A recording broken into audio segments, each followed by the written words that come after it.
교장 선생님, 네. 혹시 정순신 변호사와 부인 조 씨, 그리고 서울에서 학교폭력 자치위원으로 활동했다고 하는 송계동 변호사와 공적 사적으로 혹시 연관이 있으십니까? 없습니다. 일면식도 없으십니까? 네. 예, 나중에 수사기관에서 밝혀지면 큰일 납니다. 네. 네. 법조인의 카르텔은 견고했습니다. 법조인 아버지를 둔 정구는 확실한 신의 아들이었습니다. 국가수사본부장에 발탁된 정순신 변호사는 연수원 27기로 한동훈 법무부 장관의 동기입니다. 거기에 강제 전학이 부당하다고 재심을 청구한 정군의 어머니 조 씨의 법률 대리인도 연수원 27기인 송계동 변호사였습니다. 폭력으로 하나의 인생이 무너지는데 이 법조인들은 가해자 아들과 동기 아들을 구하겠다고 온갖 법기술을 이용해 강제 전학을 무마시키기도 했습니다. 개탄스럽습니다. 졸업 후 2년간 보존해야 하는 강제 전학 처분이 졸업과 동시에 삭제된 상황에 대해서 질문하겠습니다. 교장 선생님은 고은정 교장은 이 사건의 현재 상황에 대해 충분히 인지하고 계시지요? 제가 말씀 좀 드려도 되겠습니까? 충분히 인지하냐고 물었습니다. 충분히는 모르겠지만 제가 알고 있는 내에서는 답변하겠습니다. 네. 2019년 9월 1일자로 부임하셨지요? 네. 예. 그러면 발령 후에 정군이 2019년 2월에 전학을 왔고 4월에 강제 전학 집행정지가 대법원에서 최종 패소한 사건에 대해서 알고 계셨습니까? 모르고 있었습니다. 그럼 부임 와서 뭐 하셨어요? 학교 폭력으로 그것도 민사고에서 반포고등학교로 전학한 학생의 사건에 대해서 알았느냐라는 거예요. 몰랐습니다. 발령해서 몰랐어요? 네. 몰랐으면 교장의 자격이 없는 거죠. 그렇죠? 많습니까? 반포고에 이런 학생들이 몇 명이나 됩니까? 발령 당시에 이 학폭으로 학교에서 이렇게 보호를 받고 있는 아이들이 몇 명이나 됐습니까? 모릅니다. 잠깐만요. 저 발언 중지 좀 시켜주시면 안 될까요? 중지라는 교장쌤, 무슨 교장쌤 발언을 그렇게 해요? 그런 거를 모르면 교장이 왜 있어요? 왜 있어요? 그 자리에. 이게 무슨 해괴망측한 답변입니까? 학교에 부임을 했으면 적어도 학교 폭력이라는 것 때문에 전학을 왔거나 그 학교에 학교 폭력으로 인해서 관리받고 있는 아이들이 얼마나 있는지는 확인을 하셔야지 교장 아닙니까?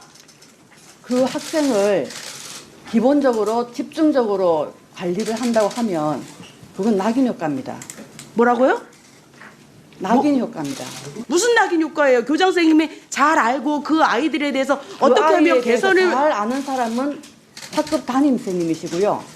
그런 의무 없다 이렇게 말씀하시는 거죠? 그렇게 말씀드린 예, 적은 없습니다. 그렇게 알아듣겠습니다. 학교에서 학폭에 관해서 무슨 일이 일어난지 학교장은 몰라요. 이 답변을 지금 하신 거예요. 아닙니다. 그 답변 하신 거예요. 아닙니다. 뭐가 아니에요? 그 답변 하신 거지. 왜 아닙니다. 몰라요? 확인- 넘고요. 문제가 되는 학폭 기록을 삭제하는 학교폭력대책심의위원회는 몇 월 달에 개최하셨습니까? 그때 심의 대상이 몇 명이었어요? 그것도 모릅니까? 심의위원 몇 명입니까? 우리가 9명입니다. 9명입니까? 네. 그중에 학부모 과반수고 외부 인사는 몇 분입니까? 학부모 포함해서 학부모 포함해서 9인데 네네. 학부모가 몇 명이냐고요? 5명입니다. 5명이고 네. 4명은 외부 인사죠. 외부 인사 중에 검사 있었습니까? 변호사 있습니다.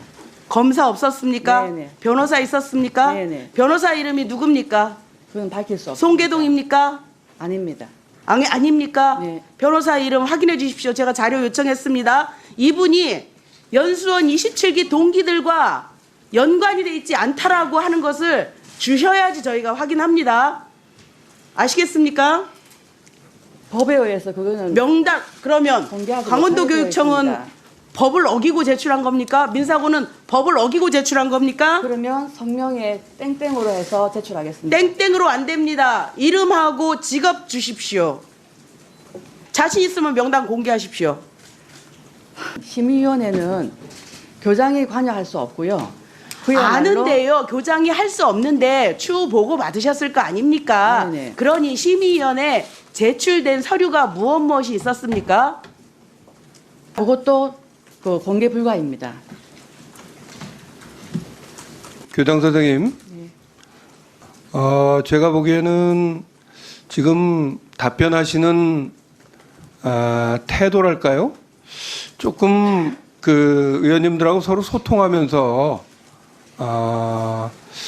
좀 원만하게 답변을 좀 해주셨으면 어떨까? 제가 1차적으로는 이렇게 우선 좀 예, 말씀드리겠는데요. 저도 그렇게 하기를 희망합니다. 예. 이 학생의 학폭 자치위 당시의 판정 점수를 보시면은요, 가해 학생의 반성 정도, 없음, 낮음, 화해 정도, 심사위원 전원이 없음입니다. 그런데 반포고등학교에서 전담기구를 통해서 심의를 할 때 갑자기 반성과 화해가 있다라고 판단되는 근거가 뭐였습니까? 가장 그 아이를 잘 아는 학급 담임 교사 그리고 그 반에서 수업하는 교과 선생님들의 의견을 다 듣고 종합해서 의견서를 냈습니다.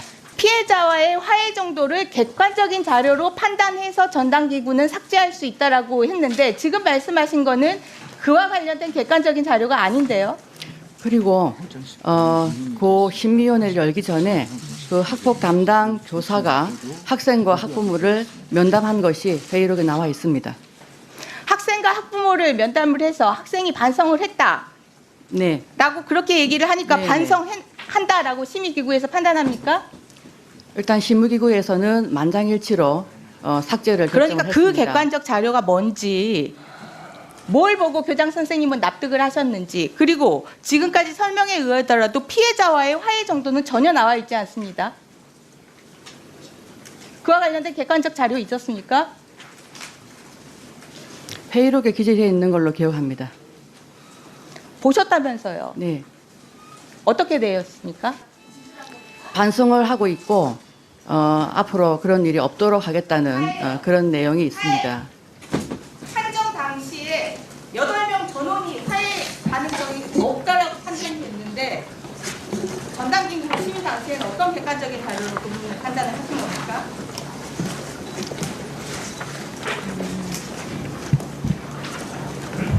답변하세요. 네, 지금 찾고 있습니다. 그 회의록에 기재되어 있는 것 같다고 지금 말씀하셨잖아요. 네, 화해 정도에 대해서 어떻게? 회의록은 제가 공개를 못 하고요. 네? 그 회의록은 공개를 못 하고요. 있었다고 봤는데 그 자료는 국회에 못 줍니까? 어떻게 학생과- 교장 선생 말씀을 믿을 수가 있어요? 저도 답답합니다. 학생과 학부모의 동의가 있으면 공개를 하겠습니다. 아 참네. 이거 장관 차관도 좀 잘 들어주세요.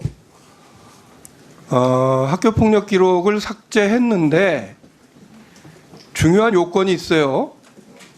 반성하느냐, 화해했느냐 하는데 그 중요한 입시를 앞두고 반성하냐고 물어보면 반성 안 한다고 답할 사람이 어디 있겠어요?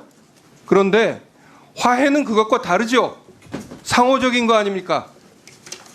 화해가 제대로 이루어졌는지 여부에 대해서는 도대체 뭘 가지고 판단을 했다는 건지 지금 교장 선생님 얘기는 자료는 공개 못 하겠는데 내가 본 것 같다. 우리가 이렇게 넘어갈 수가 없어요. 어떻게 생각하세요? 그 삭제를 하기 위해서는 폭력대책심의위원회 심의를 반드시 거치게 되어 있습니다. 내가 거기 그리고- 요건이 있잖아요. 네, 그 심의 내용 안에는 그 심의는 위원 9명으로 구성되어 있고요. 그 위원들이 서로 협의를 하는 겁니다. 그러니까 예. 반성은 본인한테 물어서 본인이 반성합니다 하면 뭐 사실 여부를 떠나서 그렇다 치고 화해는 어떻게 확인하느냐 말이에요. 화해는 상호적인 거 아니에요. 살펴보겠습니다. 확인해 보겠습니다. 반드시 살펴보시고 반드시 확인하시고 답을 꼭 하셔야 될 겁니다. 지금 어디가 빈틈인지 좀 보이십니까? 삭제를 위해서는 그 반성과 화해가 필요한데 제가 보기에는 그 과정이 제대로 안 된 상태에서 반성과 화해가 이루어졌다고 하고 삭제했다는 것으로 보여져요. 이게 뭔가 제도적 미비가 느껴지지 않으세요? 지금부터 잠시만 주목해 주시길 바랍니다. 구독자분들을 위해서 특별히 준비했습니다. 항상 여러분들에게 드리는 말씀이 있습니다. 이슈와 뉴스만 챙겨보셔도 충분히 돈을 벌 수 있다고 말씀을 드렸는데요. 여러분들 여기 보이시는 제 채널의 영상들을 보시면 어떤 생각이 드시나요? 단지 뉴스 영상만 보고 아무 생각이 없으신가요? 그렇다면 아주 잘못된 것이라고 생각합니다. 그 이유가 무엇이냐면 제가 4월 5월에 뭐라고 말씀을 드렸나요? 지금은 반도체에 관심을 가져야 한다. 뉴스만 보고 넘기지 마시고 투자 쪽으로 생각을 봐야 한다고 말씀드렸습니다. 이런 썸네일들을 영상을 통해서 많이 보셨을 텐데요.